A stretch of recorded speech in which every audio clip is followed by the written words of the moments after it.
Bueno, buenas noches o buenas tardes, ¿no? A todos ustedes, muchas gracias por acompañarnos en esta mesa. Yo creo que la educación comienza en la familia, ¿no? Es en la familia en donde uno recibe los valores más importantes.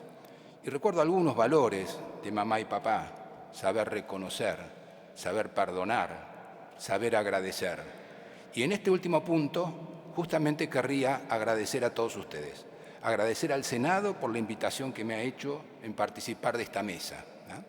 Agradecer también por el tema, que es muy caro a mis sentimientos. Salud y educación son dos pilares fundamentales que marcaron mi vida, ¿no?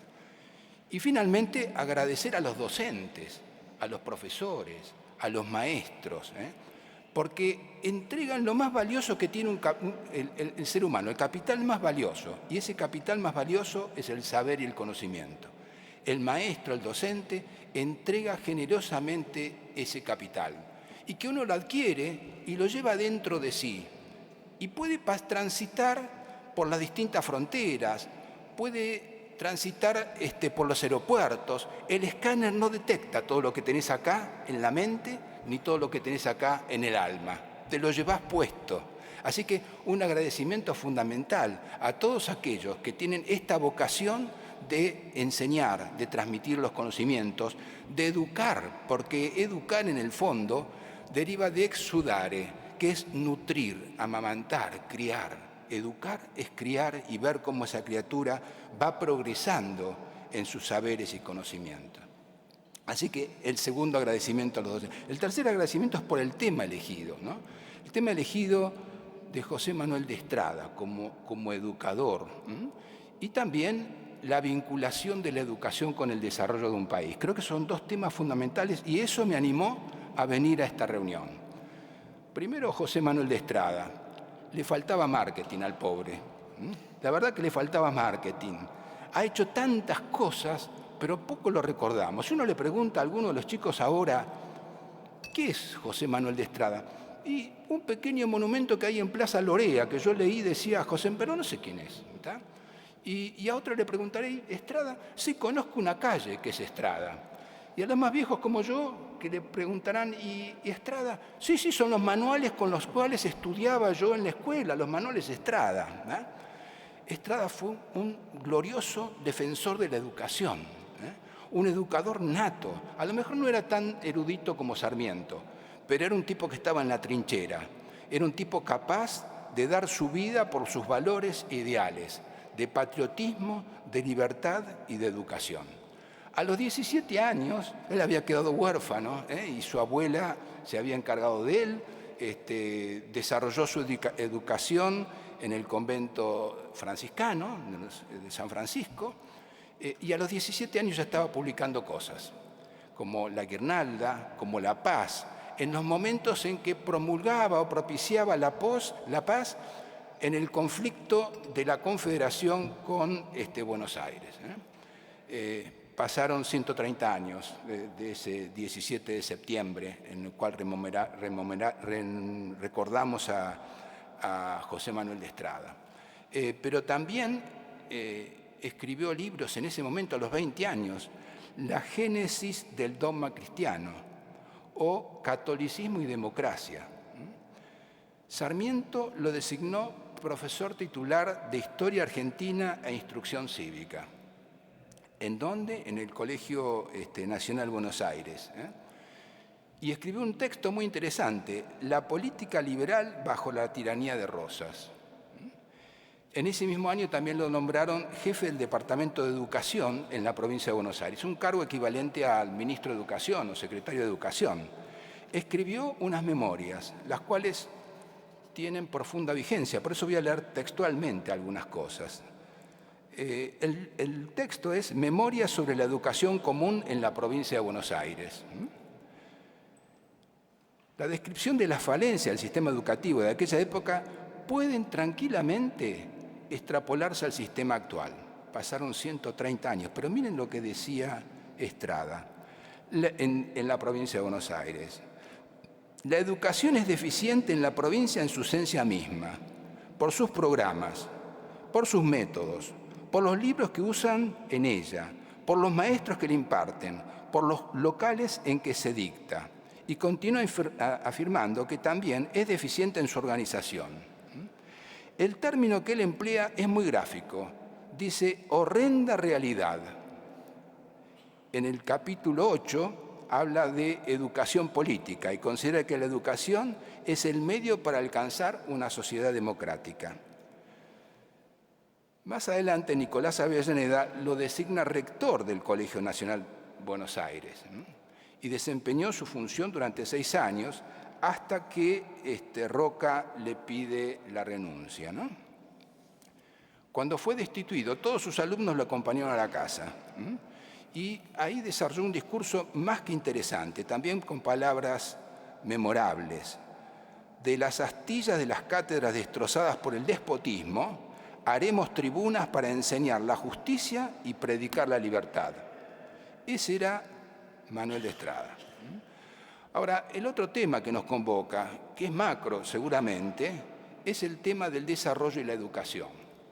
¿Qué es el desarrollo? El desarrollo es un proceso omnicomprensivo, totalizador, que permite la expresión de las potencialidades del ser humano. Entonces uno se pregunta, ¿qué hace falta para alcanzar el desarrollo de un país? Está escrito, está dicho, pero parecería como que nosotros no leemos, no queremos leer, no queremos entender o no queremos aplicar. Para alcanzar el desarrollo seguramente hacen falta capitales. Para alcanzar el desarrollo seguramente hacen falta recursos naturales. Para alcanzar el desarrollo seguramente también hace falta cultura de trabajo. Pero ningún país, Estado o nación en el mundo alcanzó el desarrollo sin 3 condiciones. Salud de la población, que implica fibras de actina y miosina que se contraigan para el esfuerzo, para el trabajo. Educación de la población, y libertad. Ningún país, Estado o nación en el mundo alcanzó el desarrollo si no hay libertad de sus ciudadanos. Libertad para transitar, libertad para expresarse, libertad para elegir sus gobernantes. Sin libertad no hay desarrollo, sin salud no hay desarrollo, sin educación no hay desarrollo. Ahora, voy a dejar de lado el tema libertad y el tema salud y vincularme solamente a educación. Leí esta horrenda descripción de Estrada sobre la educación en la provincia de Buenos Aires. Pero ¿cuál es la realidad actual? Bueno, tengo un conjunto de realidades adversas actuales. No sé si el tiempo va a dar para que las comente, pero las más importantes. Hace falta o no tenemos una política de Estado en educación. Y cuando digo una política de Estado en educación, lo podemos reflejar y documentar en un conjunto de números. Los ministros de Educación duran en promedio 1,9 años en su mandato. No llegan a 2 años. Son superados seguramente, como ustedes saben, por los ministros de Economía. Esos duran menos. ¿Por qué? Hay una víscera muy dolorosa que es el bolsillo. Pero los ministros de Educación no superan los 2 años. Por otro lado, la educación es muy cara al feminismo, a la mujer. Yo decía que educar era nutrir, amamantar. Fíjense que durante todo este tiempo de vida democrática solamente hubo 2 mujeres ministras de Educación. El resto fue ocupado por hombres, un cargo que debería estar a cargo de una mujer. El otro tema es el cambio de nombres del Ministerio de Educación. En lo que va de democracia cambió 10 veces de nombre. Educación, educación y deporte, educación y ciencia y tecnología, cambió 10 veces de nombre. Por eso digo que, ¿cuál es el logo de nuestro país? Vamos hacia allá. Este es el logo de nuestro país, vamos hacia allá. No tenemos claro nuestro rumbo y por eso celebro fuertemente la batalla cultural que se está dando. La segunda realidad es que no cumplimos las leyes que nosotros mismos hemos dictado. Lamentablemente, en este cuerpo se emiten un conjunto de leyes, pero después no se llevan a la práctica. Se dice que la educación debe ser obligatoria desde los 4 años hasta completar la secundaria. Pero solamente el 61% de nuestros chicos completan la secundaria. Y cuando uno analiza aquellos que completan la secundaria, el 61%, ¿quién lo completa? Con los saberes y conocimientos necesarios como para poder haber firmado un diploma, solamente el 13-14% lo hace. También se dice que la educación primaria debería ser de jornada completa. Solamente el 14% de nuestras escuelas tienen jornada completa. El valor más alto está en Ciudad de Buenos Aires, 49%. Entonces está la ley, pero no se cumple. También dice que debe haber 180 días de clase, y tampoco cumplimos eso. Y tampoco se cumple una ley que la quiero mencionar con nombre y con número, 26.586/9. Para mí es muy importante esa ley, porque dice claramente que se debe reglamentar que en las escuelas se enseñe la prevención de las adicciones y el consumo indebido de drogas. Y esa ley, dictada por el Congreso, jamás se reglamentó. Y uno de los problemas más importantes que tiene nuestra sociedad es justamente el tema de la droga. La droga destruye la mente de nuestros niños, la droga destruye la mente de nuestras jóvenes, que son las generaciones futuras, que son las que van a permitir que nuestro país se desarrolle. Así que vería con mucho agrado si vuelve nuevamente a impulsarse este tema de la prevención de la droga, de la educación en la prevención de la droga, de la vida saludable. Sí hay recursos, en muchos casos, para adoctrinar a nuestros niños. Para eso hay recursos, pero no para prevenir un flagelo tan grave como es el tema de la droga. La tercera realidad, y me quedan poquitos minutos, es los años de escolarización. Nuestro país tiene 11 años de escolarización. Bueno, podés estar a 25, pero hay que ver cómo salí después de los 25 años. ¿Tá?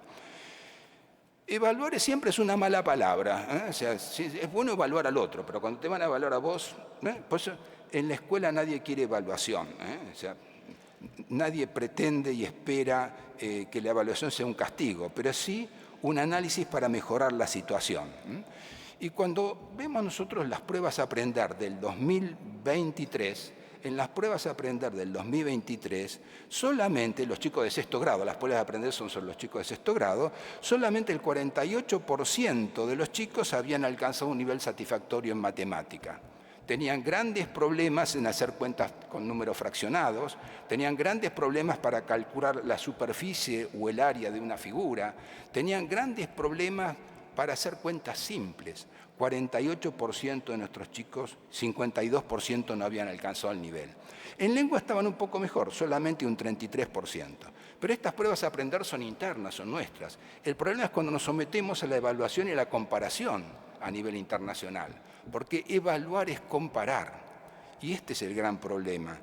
Cuando uno se evalúa, se compara con otro y ahí aparecen las deficiencias.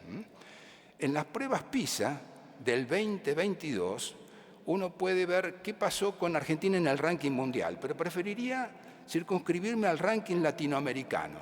¿Qué pasó en Latinoamérica? En matemáticas salimos en octavo lugar. Octavo lugar. Nosotros lo tuvimos a Estrada, lo tuvimos a Sarmiento. ¿Cómo puede ser que Argentina en matemáticas esté en el octavo lugar? Detrás de Uruguay, detrás de Chile, detrás de Brasil, detrás de Colombia, detrás de Perú. ¿Cómo puede ser que Argentina en matemáticas esté en el octavo lugar? En lengua también estuvimos en octavo lugar. Y mejoramos un poco en ciencias, en el séptimo porque le ganamos por unos decimales a Brasil. Pero esa es la realidad actual de nuestro sistema. Por supuesto, en el top estaban en el Mundial Singapur, China, Japón y Corea. Esta es una sociedad que nadie quiere ser evaluado.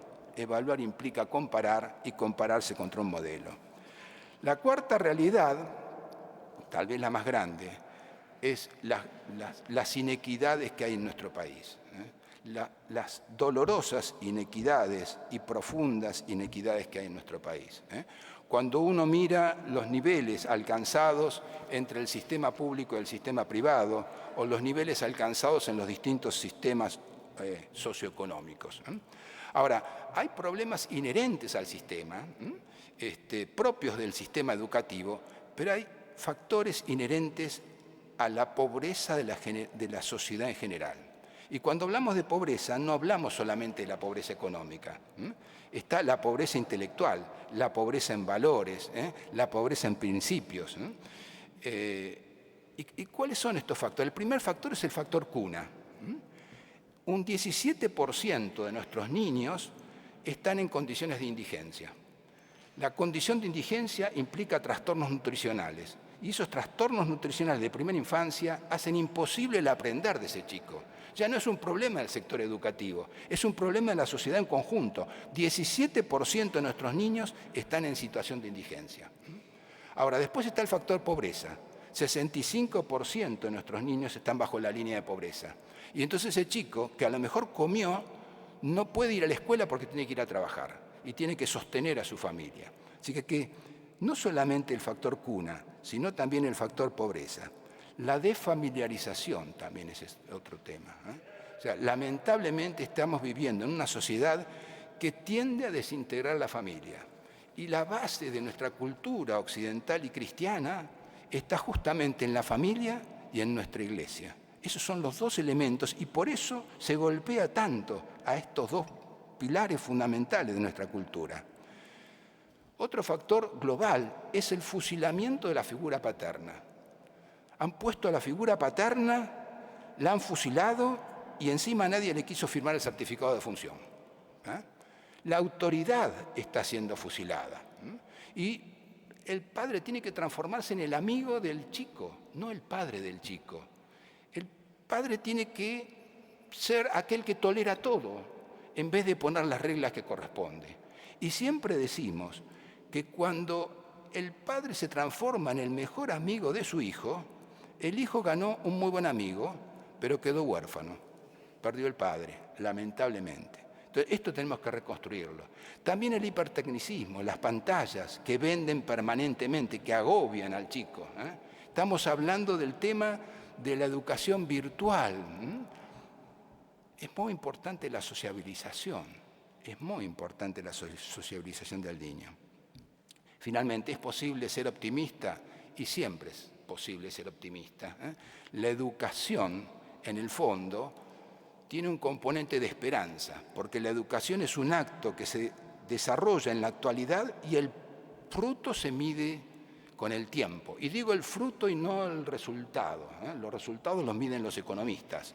Nosotros medimos frutos y el fruto requiere de un buen sembrador, de una buena tierra, de regar permanentemente el sarmiento, de paciencia en que ese sarmiento en algún momento crezca y aparezcan esos frutos. Y esto es educar, es esperanza y también utopía.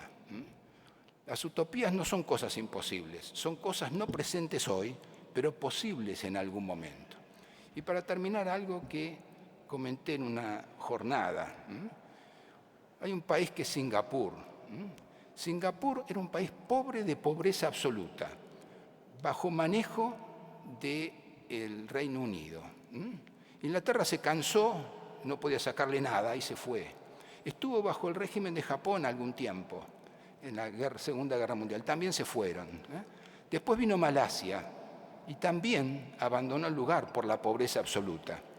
Ahí Singapur declaró su independencia y hoy por hoy está primera en el ranking de educación, porque privilegió la educación y alcanzó el desarrollo a través de la educación. Y un reflejo de eso es el billete de $2 de Singapur.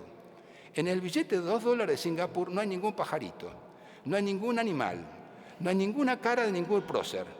Hay una universidad, un grupo de alumnos y dice: la educación lleva al desarrollo. Muchas gracias.